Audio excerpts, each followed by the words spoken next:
जुहू बस स्थानकाजवळ बेस्ट प्रवासी आणि आंदोलकांमध्ये राडा, अज्ञात व्यक्तीच्या विरोधात पोलिसात गुन्हा दाखल। घटनेत बेस्ट बसच्या काचाही फोडल्याचा प्रकार। सोलापुरात मुरुम उपोषणारे ग्रामस्थ आणि पोलीस उपअधीक्षकांमध्ये शाब्दिक वाद, कारवाई करू नका उपमुख्यमंत्री अजित पवारांचा।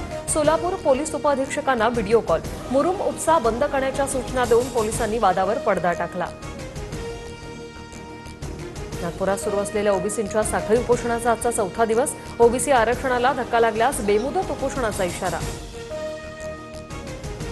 मतचोरीचा अणुबॉम्ब टाकला, आता हायड्रोजन बॉम्ब येणार। राहुल गांधींचा निवडणूक आयोगावर निशाणा। पुन्हा एकदा मतचोरीच्या मुद्द्यावर मोठा खुलासा करण्याची शक्यता। सोने चांदीच्या दराचा नवा उच्चांक। सोन्याचा दर प्रतितोळा 1,08,000 रुपयांपर्यंत, तर 1 किलो चांदीसाठी 1,25,000 रुपये मोजावे लागणार। शाहरुख खानची मुलगी सुहाना खान अडचणीत, जिल्हाधिकाऱ्यांच्या परवानगीशिवाय सुहानाकडून अलिबागमध्ये जमिनीची खरेदी। शासनाकडून लागवडीसाठी देण्यात आलेल्या जमिनीची खरेदी। अफगाणिस्तानात भूकंपामुळे हाहाकार, 6 रिश्टर स्केल तीव्रतेचा भीषण भूकंप, 1,100 लोकांचा मृत्यू।